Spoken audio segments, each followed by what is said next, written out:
Hey there, my name is Leanne Bourgeois. I just did an episode on uh, the Talking with Kevin and Sons, and I was interviewed by the host, Kevin McLemore, who is a very down-to-earth, cool guy. And I am so humbled that he asked me to actually have this interview. And our episode, we tackled a very difficult discussion of PTSD, which is post-traumatic stress disorder, and TBI, which is traumatic brain injury. And both of them can have similar issues and side effects. I hope that if you are going through some stuff in your life and challenges, no matter what they are, they don't have to just be those. I hope you take the time to listen, because we want you to know that we see you, we hear you, and we know you exist. And I hope that you take that moment to listen.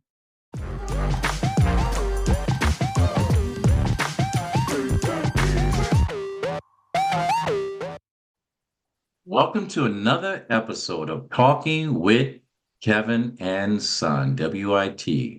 This is a show that focuses and showcases people you should know.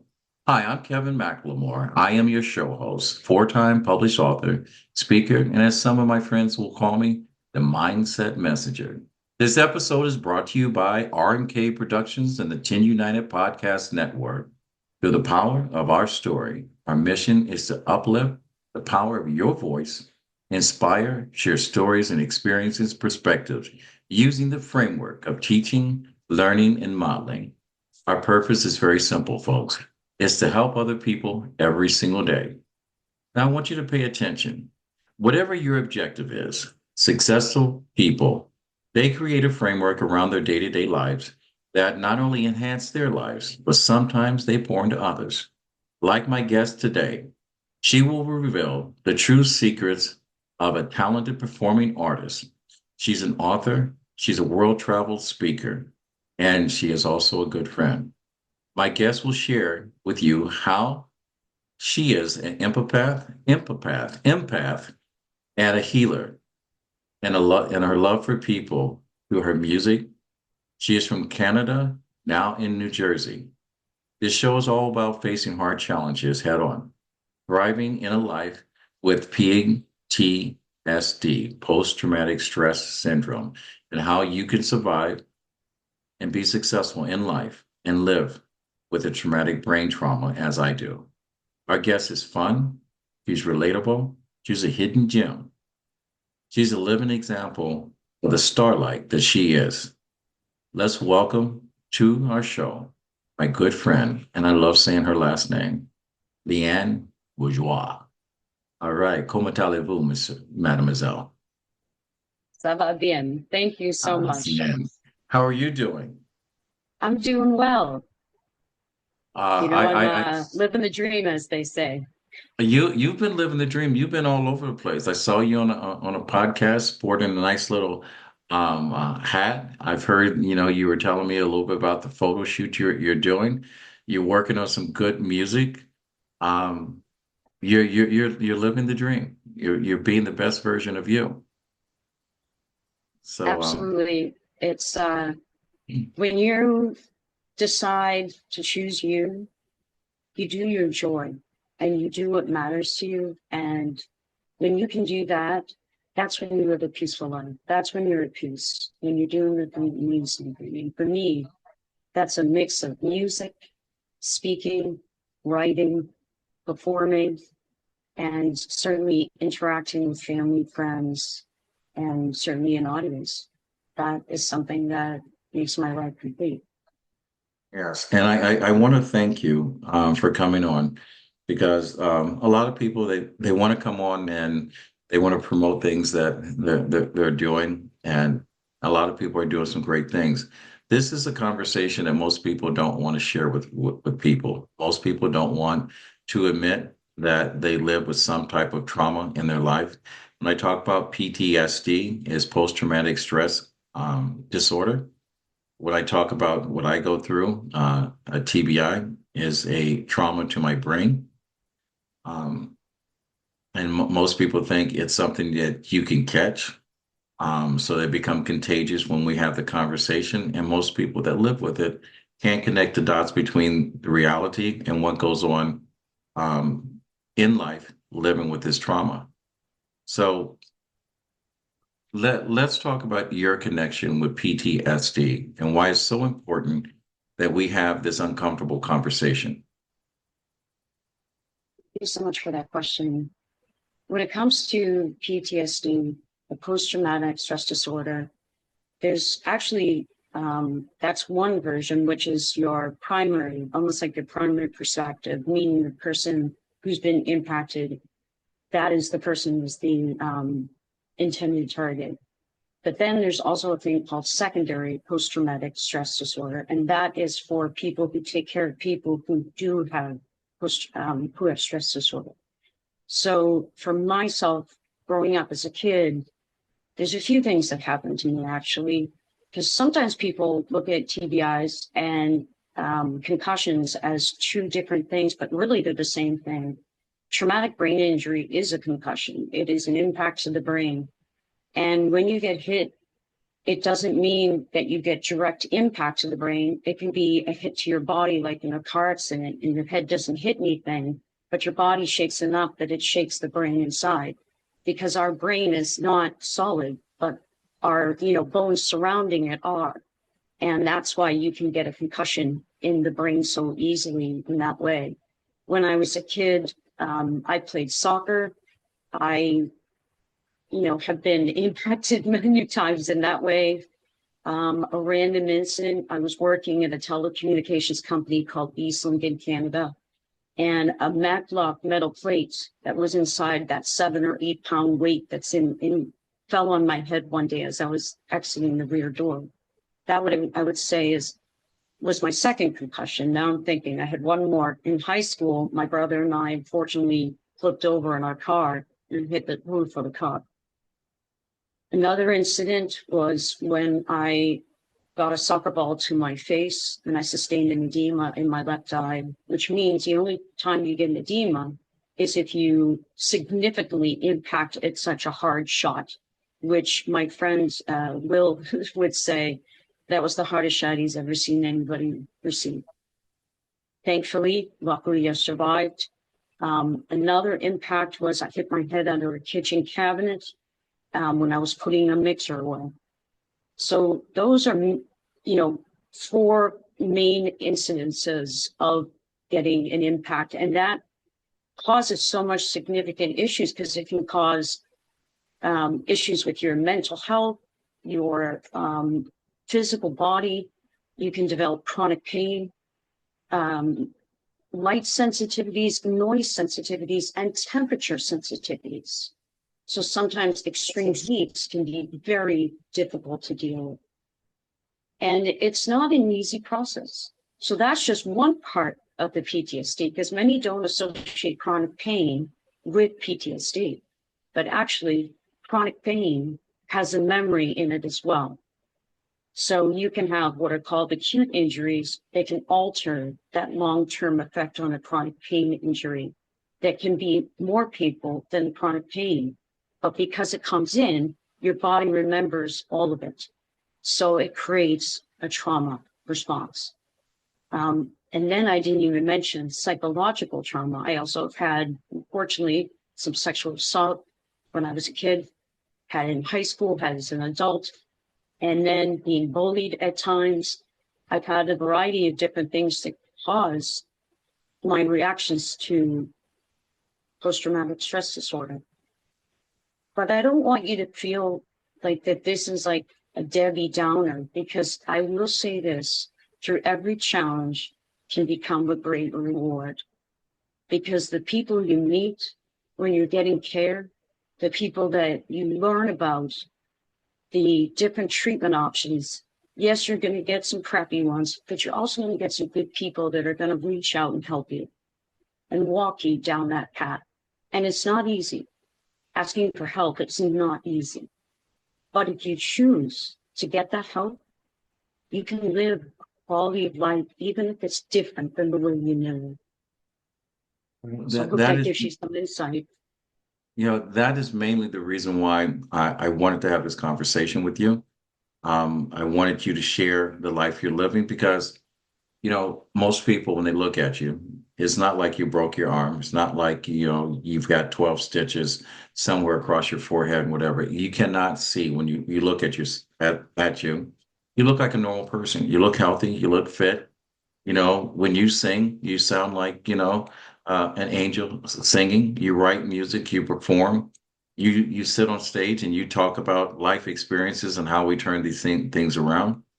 But on the inside, and I know the way that I describe my TBI is a lot like the Matrix, and the way that some mornings I struggle with even saying hello and trying to function is how do you cope with life, and how do you interact with people when that trigger of your PTSD ignites, when that comes on? How do you get out of that? Explain to people when I say trigger, what kind of things that basically complicate your day, and tell us how do you overcome that? Because you've been very successful living with PTSD. As I mentioned, the biggest thing is asking for help. And it's very brave to ask. It is brave to tell someone, anyone, what you're struggling with. For me, I've gone to, my gosh, I've done so many different types of treatments, doctors, physical therapists, acupuncturist. I've taken medication. I've had awful side effects. I almost had this permanent side effect called tardive dyskinesia, which is a side effect of some mental health medications. And it causes you to have like involuntary muscle movements, kissy faces, and then shakes in your body. And then what worst happened to me is I was speaking in sounds. And thankfully, they had an antidote, which I was able to take, and it improved that.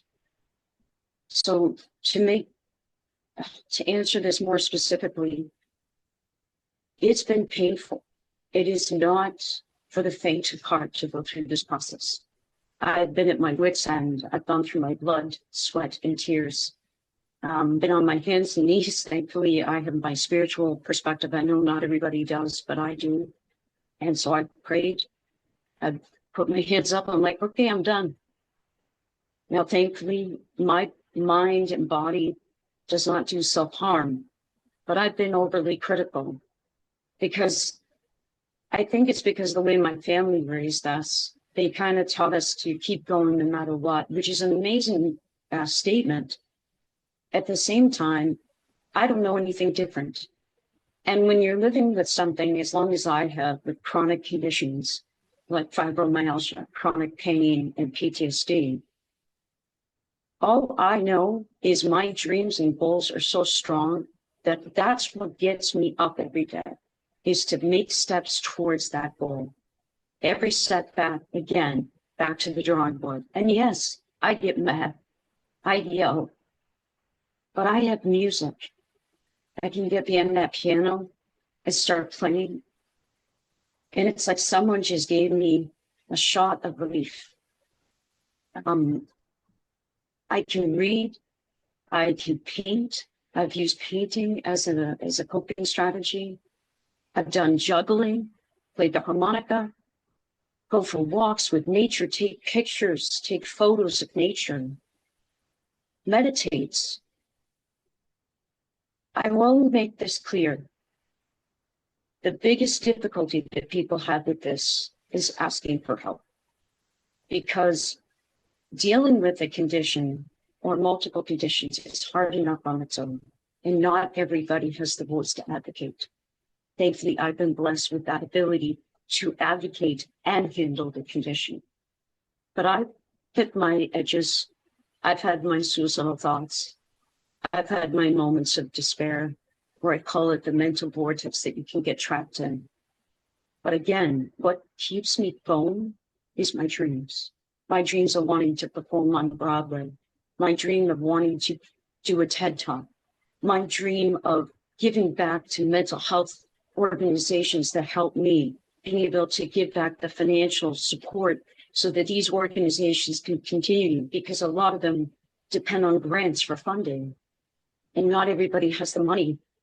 And my thought is, I don't want it to ever run out, because I know how many individuals need those sources and those services. And I joined a lot of programs. I didn't discriminate what I tried. I did wellness groups.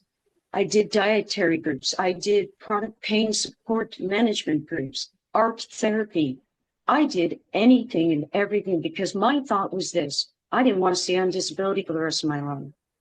And I was on disability over 10 years in Canada and the United States, because I'm actually originally from Massachusetts.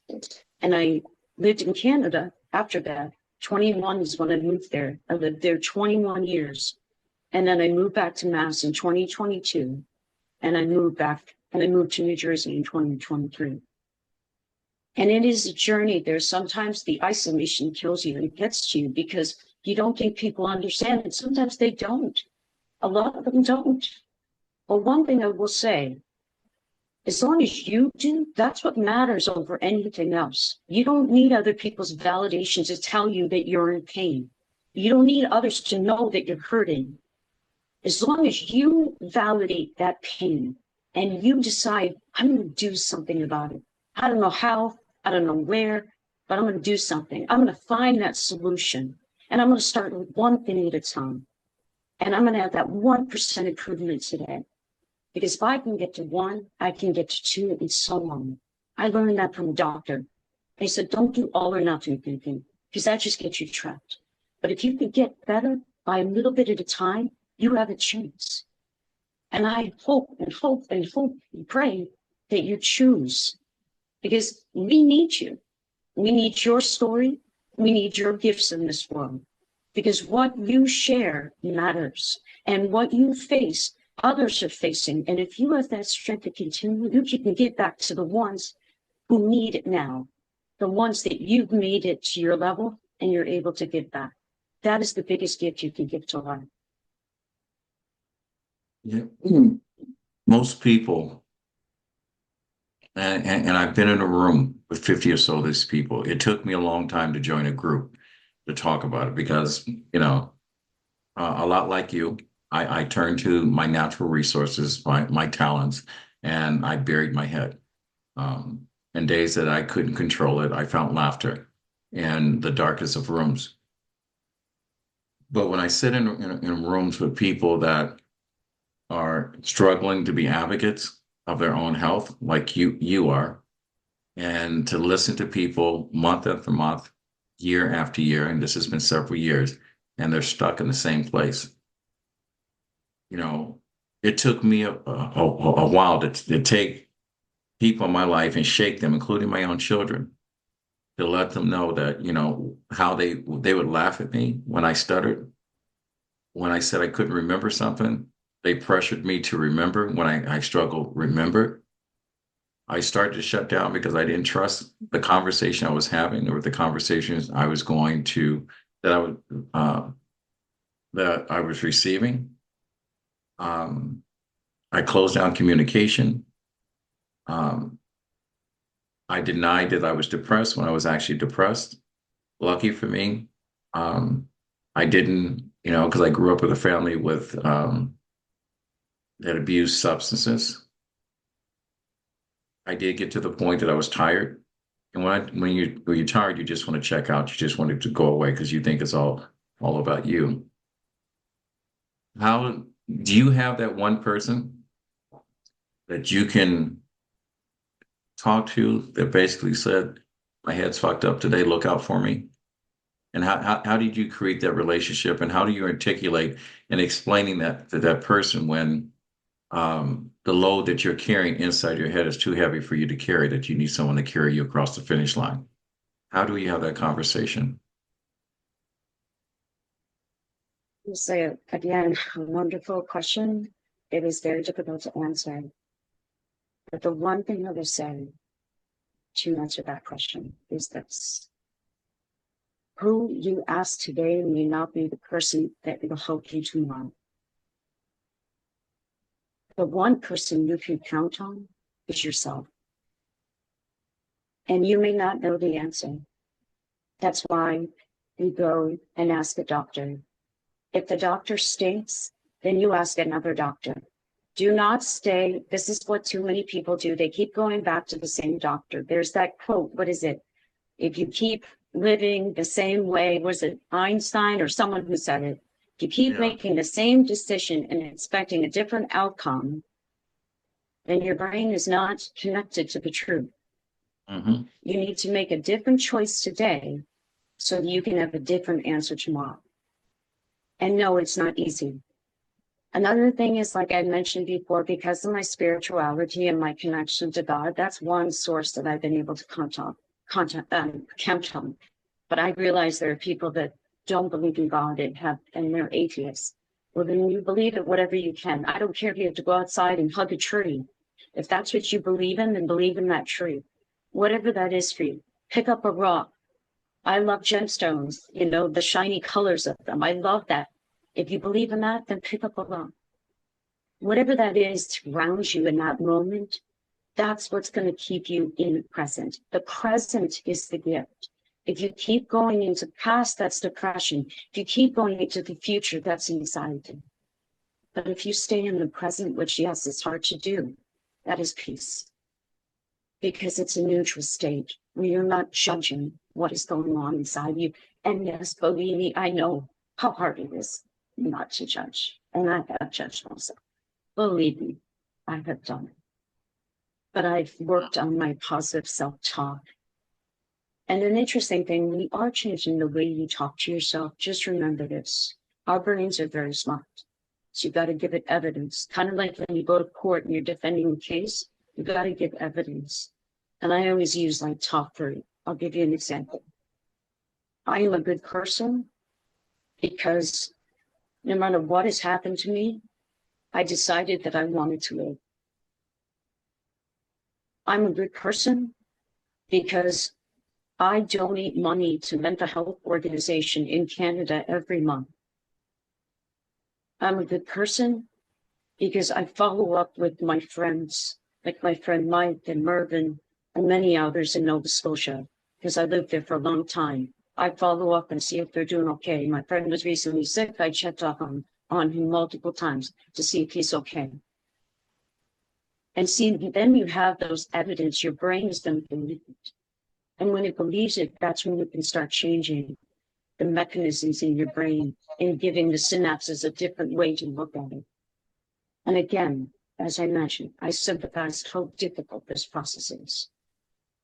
My mom and dad, more times than ever, I know we've butt heads when it came to my chronic pain, but I'll tell you right now, I learned that they have my back. And sometimes they're not in the state of mind that they can handle what I have. And that is what I've learned. It's very difficult. And that's the thing to understand. It's so hard because we want that support. And we can use the words that people are selfish because they're not giving us our time, but sometimes they're not in the state of mind to give it. And that's the hardest thing to believe me. I've made my mistakes. I've said my wrong feedback on that.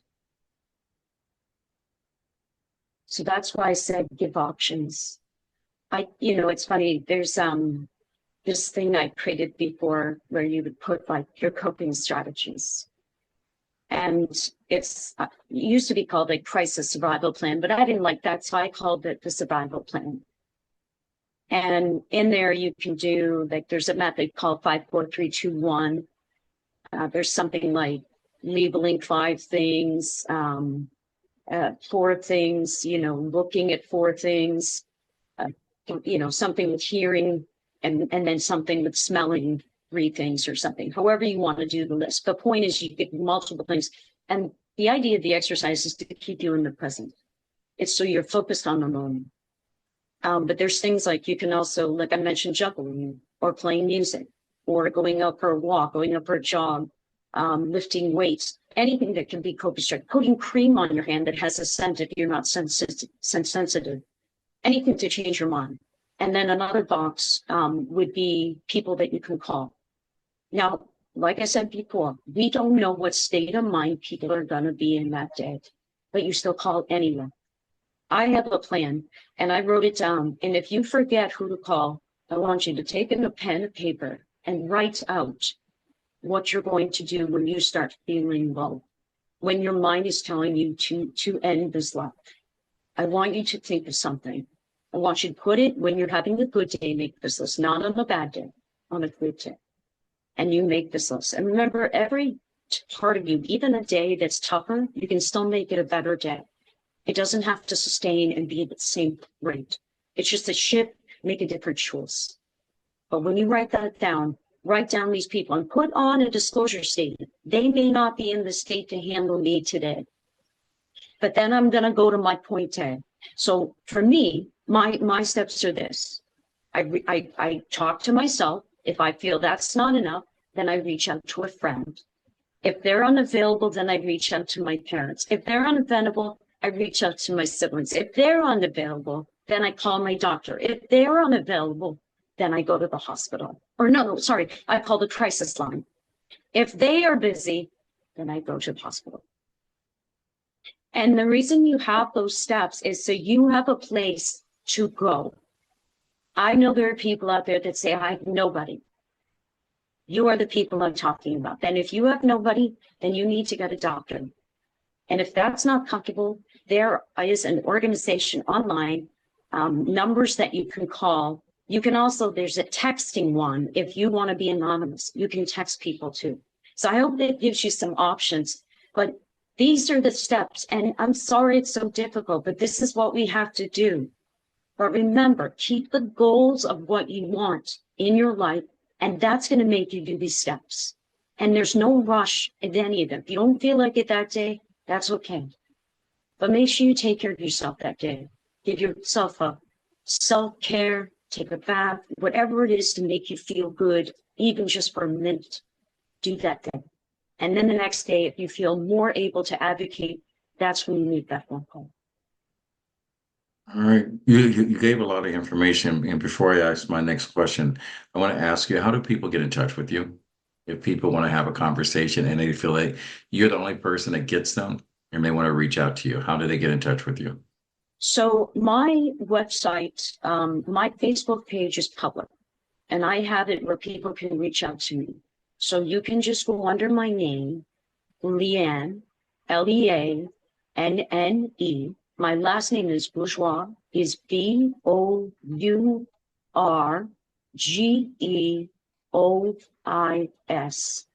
On Instagram, you can use that name or star, StarLighTSing, Starlight Sing, all together.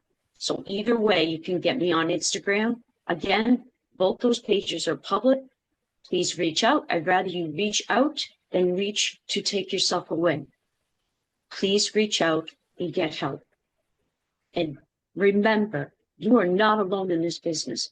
This world makes you feel like that, but you're not. There's so many of us who are challenged who will not tell people that they are. But just know you have a fan in me to stay around. So please choose to if you can. On top of that, I would say those are the best ones to reach me. And I just hope people reach out. That's what my hope is. I want to ask you a question. This is strange, and this is personal.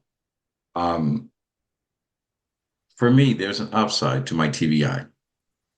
I don't know if there's one for you, and let me explain to you what I mean by upside. I would love to not have lived a life with multiple concussions. I would love to not have the massive headaches, the blurred vision, the stuttering, the indecisiveness, the massive depression that hits me every single daily, not being able to sleep and being awake. I would love to have all of those things, not to have those things. But before my concussion, I was a good cartoonist. I am a great artist now. And I walk around every single day and say, please don't let me get hit in the head. Don't take this away. I illustrated my last book, The World's Not Ready for You. And when I tell you that I see things in multiple layers, and I draw with a pen, I'm sitting there a fan of my own artwork. Now, I know that you write, you speak, and you sing and you play piano, probably a bunch of other pieces of music, harmonica or and so forth. Is that the thing that kind of tames your uh, PTSD? Is that your escape, your Alice in Wonderland type of thing? Yeah, and there are some days where I don't even feel like doing that. I've done painting as well. I find painting is, my gosh, you can go to a dollar store and they have all sorts of paint that's really cheap if a budget is too hard for you. And reach out to different organizations. They might be able to get you funding for these things, like churches. There are different ways to, try to get a little bit of funding to get those tools. But that's what I do. The other thing is I listen to music too. So there's a thing called solfeggio tones, which are binary tones for our brains. And there's different settings. If you just look it up, they're on YouTube. You don't have to have a subscription to Spotify or Apple Music or YouTube Music or any of these other music channels. You can actually get access to this on YouTube. And you just put solfeggio, Solfeggio, I believe it is, tones. And there's different frequencies for different. You can even put in, I'm feeling down or depressed, and there'll be tones for that. I'm having a stomach ache or I am feeling anxious. There are different tones for different things. And so it's another method of coping is listening to music. If that's too much for you and sound is bothering, because you mentioned that head thing, because I understand that too, it can feel like your head's in a vice when you have concussions. Believe me, I know that.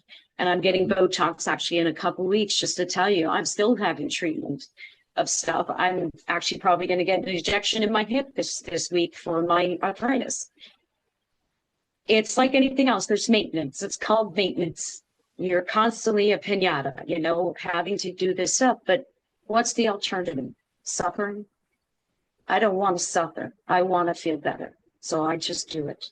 Sometimes ice and heat you can take, and there's a coping strategy with anxiety or even depression where you take 2 ice cubes, put them in both of your hands and hold them as long as you can. At some point, they're going to get cold, too cold for you to hold. But and in that moment, you're going to forget everything else and going to be focused on those darn ice cubes and take them out of your hands. Please don't do this when the temperature's below 0. You're going to be really cold. Go outside and get some snow, okay? It'll do the same thing. My point is there are different things for different options. And this is why you want to write these things down on a good day. I remember I did a program for mental health and Dr. Marshall Linehan. There's a treatment modality called dialectical behavioral therapy, which talks about crisis survival skills and all these different methods, emotional deregulation, etc. And why this matters with injuries, concussions, anything, is because it gives you a placeholder, a place to put these thoughts. And you want to make a list of coping strategies that you've tried that sometimes work more times than they ever don't. So even you can put dancing on, put your favorite song on. If you know that it will get you to dance, put it on. If you don't like music, then whatever that is, if that means punching a punching bag, I'd rather you do that than punch yourself. Or another person. Whatever that is, you put something as an option and write it on a good day.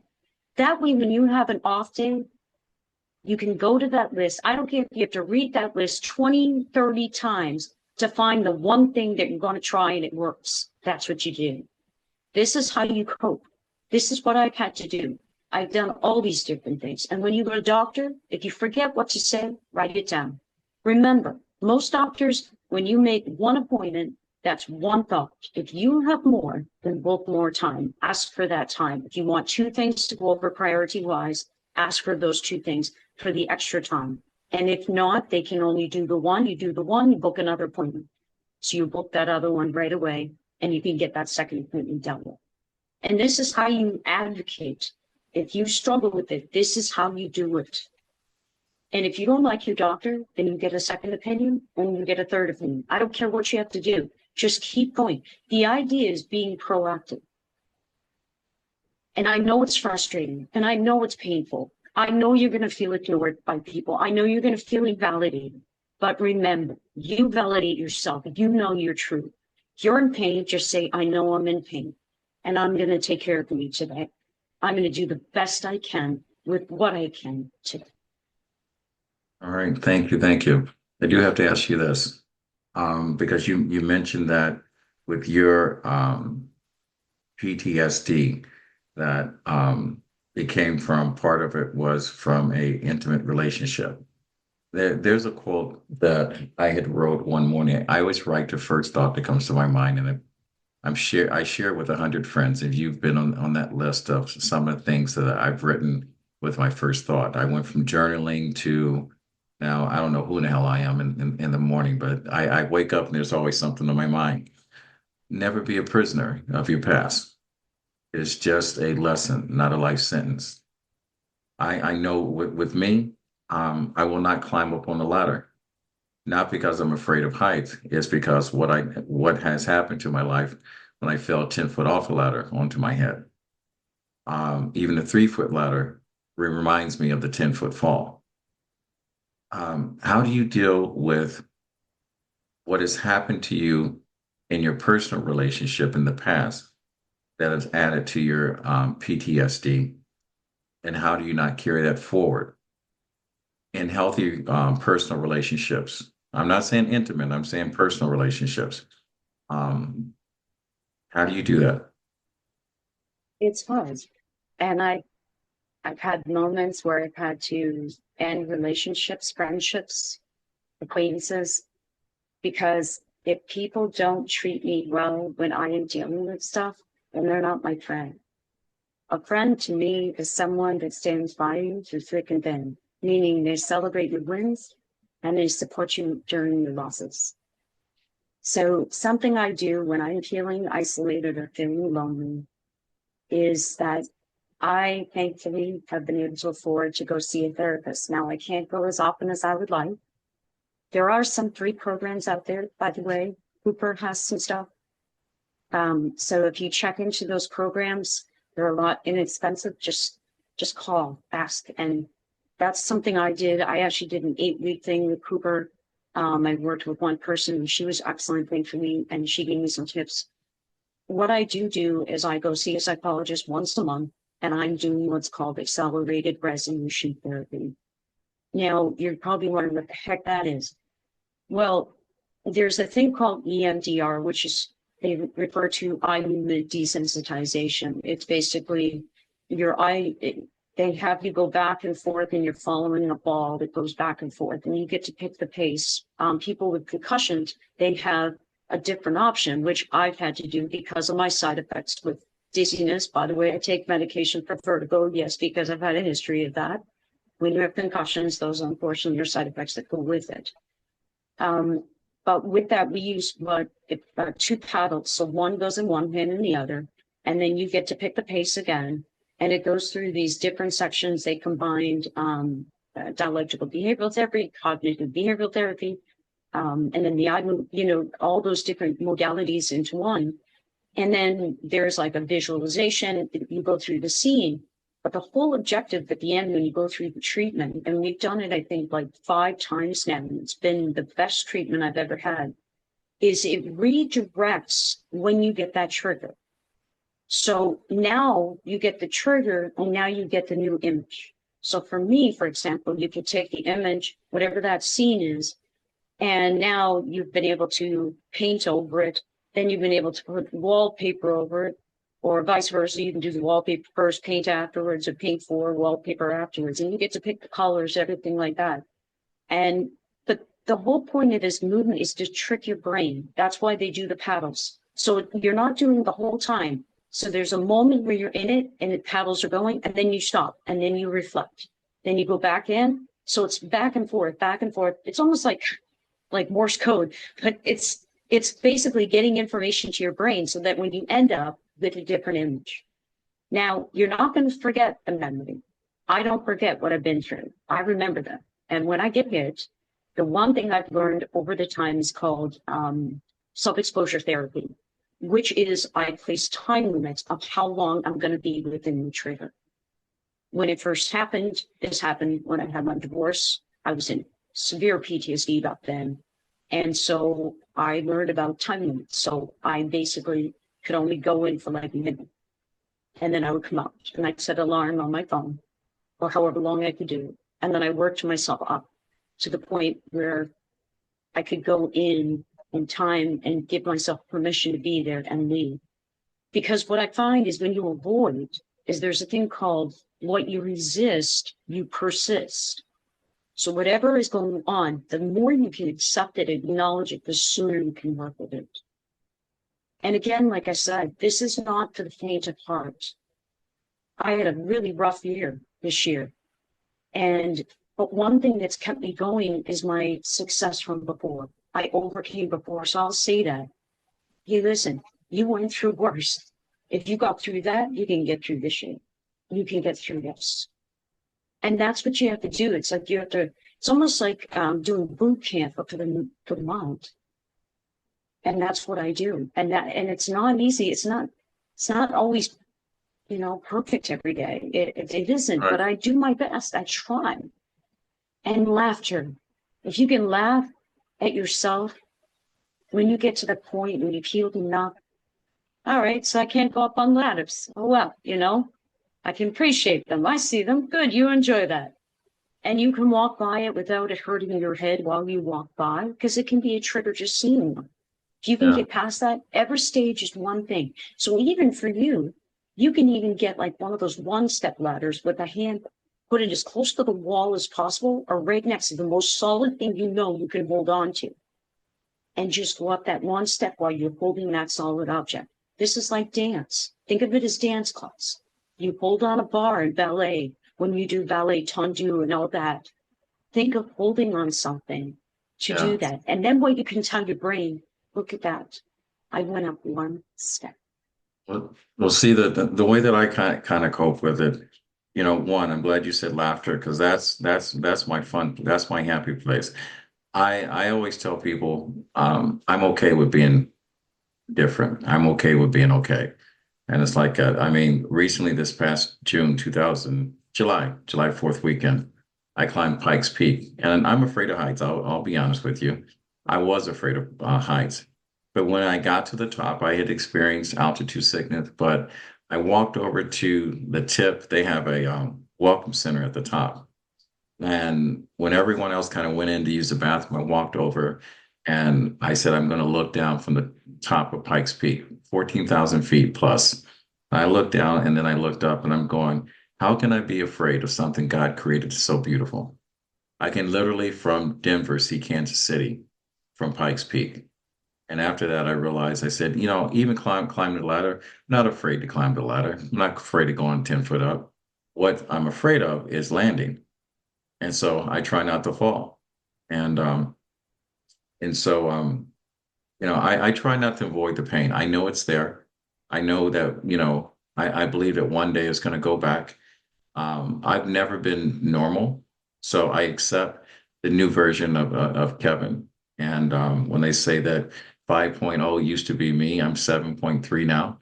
So I'm enjoying that. Um, Okay. so what are you grateful for?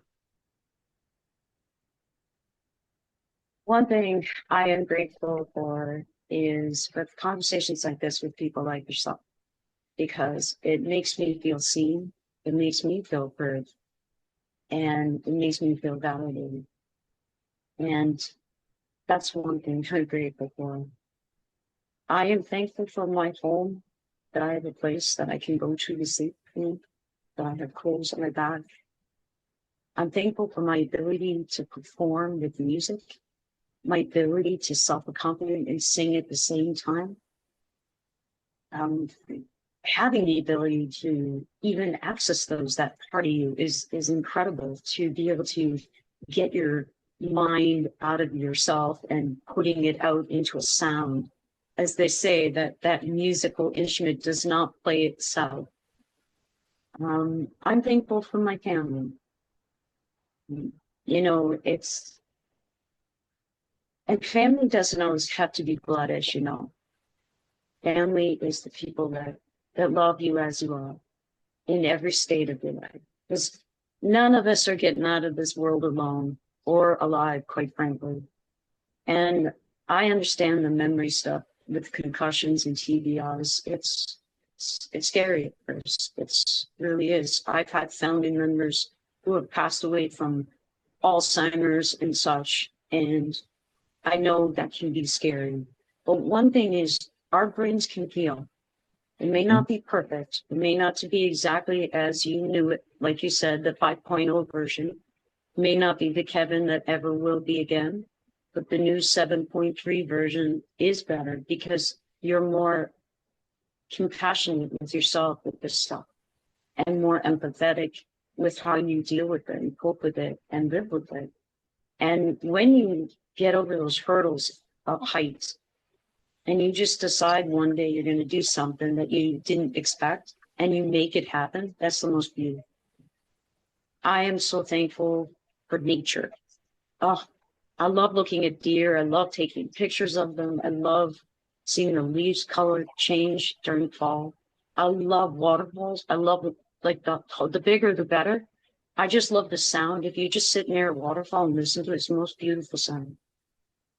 I love seeing birds fly, dolphins swim, whales making their noises and swimming as well. And if you ever get a chance to do a whale watch, and if you don't, YouTube is your friend. Instagram is your friend. There are plenty of animal videos. And that's the other thing, a lot of times with social media, is people don't know they can change their feed of what they receive. If you don't like it, unfollow it or exit away. You can always find tons of animal ones, anything you want. Dogs, cats, iguanas, snakes, whatever you want. And I do, that's what I do. I love living animals. I love just creatures. I love them all because I think it's fascinating and it's enjoyable and it's something wonderful to see. I also love going back, and I'm thankful for this, for seeing artists that have passed away that I never got a chance to see live, like Ella Fitzgerald or Nat King Cole, and being able to see these performers play. I think I just saw a piano performance of Gershwin yesterday. And I was like, oh my gosh, what are the odds? You know, these songs that sang like I Got Rhythm from Crazy for You, and then I'm here, I'm able to listen to him perform. Whatever that is, that's what I'm thankful for. It's almost picture perfect. When I look down my notes, as I'm looking down at my notes, and I'm looking at the things that I had written down that I was hoping you were going to say, you literally read my script of the things that you were grateful for. So I always say that don't feed your distractions, but I want you to feed the conversation that you're having. Dan Sullivan wrote a book, which technically will put me out of business with my speaking because I always talk about the power of your words. They're the brick that either wants to be a building or is that brick that they throw through your glass window that destroys your life. And when you talk about the gap in the game, is that you finished this interview in the game about all the things that you were grateful for. And for those people that are listening that have a connection with either PTSD or TBI, they're the same because your brain reacts to it no matter if you had a bad experience or trauma in your life that seems to affect you, that creates anxiety within your heart, or you've fallen off a ladder or had something bump your head and shaking up your brain. The nice thing about it, and you put so eloquently into words, that your brain is self-healing. But your brain can only heal if you have thoughts that allow it to heal. Your life can only have a life if you have a life that you justify living. If you live in the gap, and that's that negative space of woe is me, life can't get any better, you'll find yourself with a handful of medication that wasn't prescribed to be taken together, or you'll find yourself, with a bungee cord on a short edge of a chair, ready to jump and have one part of your anatomy attached to it, or you'll find yourself in a conversation of either listening to an interview like this and says, it's not only happened to me, and look at the upside. Here goes a young lady that has a beautiful voice. She's played the piano, the harmonica. She's gotten in front of people, and everyone gets stage fright and talking in front of people. And you tell your story. You told your story on a podcast to share with other people. Why? because you want to help someone else out. And then you are kind enough to take your journal and put it in a book as an author because you believe that one day your book is going to land in the lap or in the hands of someone that is going to receive your words and it's going to change their life. I thank you, Miss Bourgeois, for your gift. I thank you for your kindness. I thank you for your spirituality. I thank you for sharing your pain. I thank you for blessing us with that beautiful smile. All right. Let me ask you another question. What do you want listeners to take away from this interview and your story? I think that whoever you hear this today, that I love you and that I care about you and that you matter. And even if you don't believe that, I hope it plants in yourselves and one day you do. And I hope that whatever you're facing, that you have the courage and the audacity to ask for help. And on top of that, I hope you have the courage to look yourself in the mirror and say, I love you and I'm going to take care of you. And I hope that you find coping strategies that work for you. It doesn't matter what it is, sports, video gaming, listening to comedies, whatever that is. I hope just try.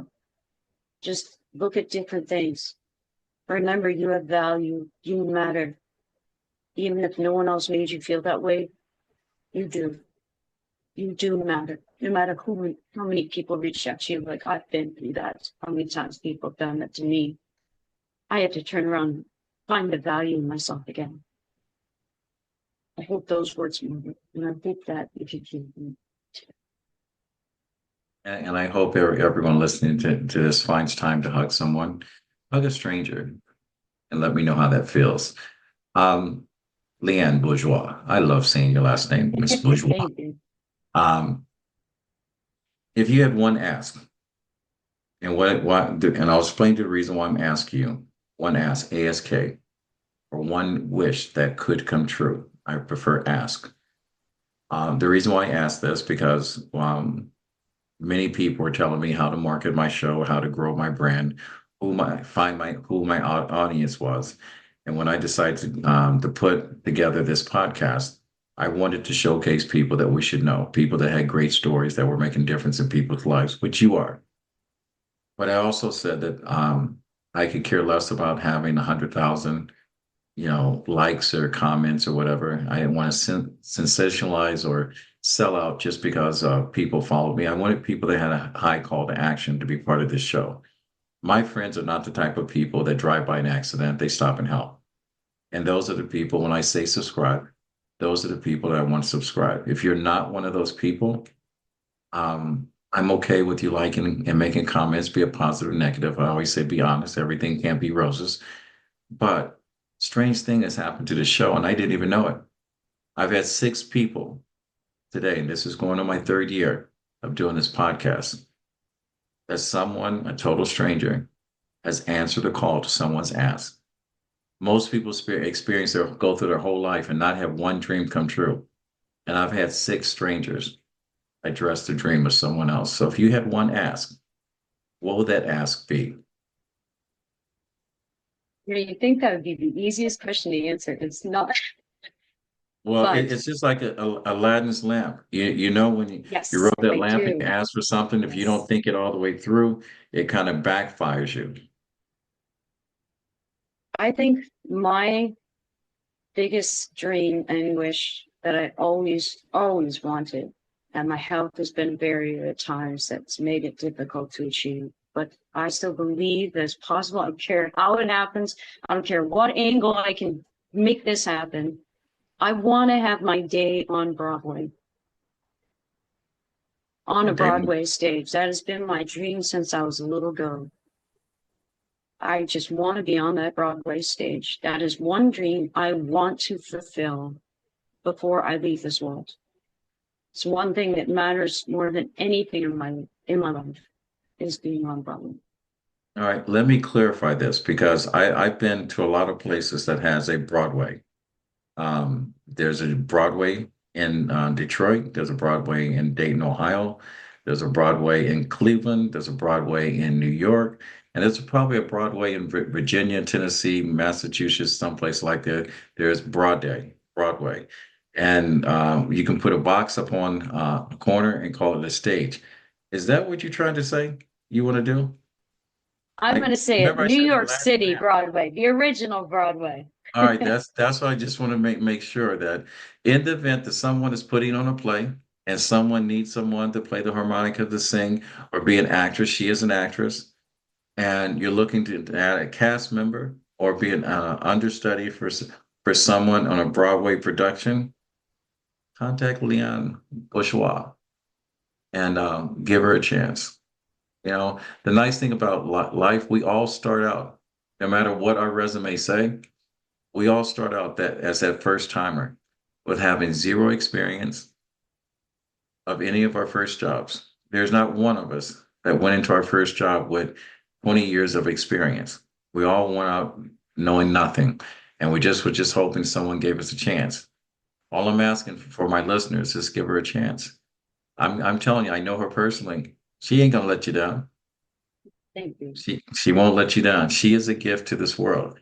So, with that said, we've covered a lot of information, and I hope at some point this episode that we shared has enlightened you, or touched you in some way, or changed your heart in the way that you look at the world. I say to you, to grow, you must make some mistakes. To have confidence, you must address your anxieties. To forgive yourself, you must hold yourself accountable. To learn, you must unlearn some stuff or let some stuff go. To exist, you must show up more today than you did yesterday. You need to understand the power of your words. These are notes from me, your mindset messenger. If you like what you've heard and you want to know more about what we do, or you want to be a guest, and I'm Leanne, I'm going to say you're always welcome back. Go to my YouTube page at RMK Productions and Network and watch more than 300 interviews and growing and counting. If you want to be a guest, go to www.rmkproductions.org and fill out the guest request and tell us your story.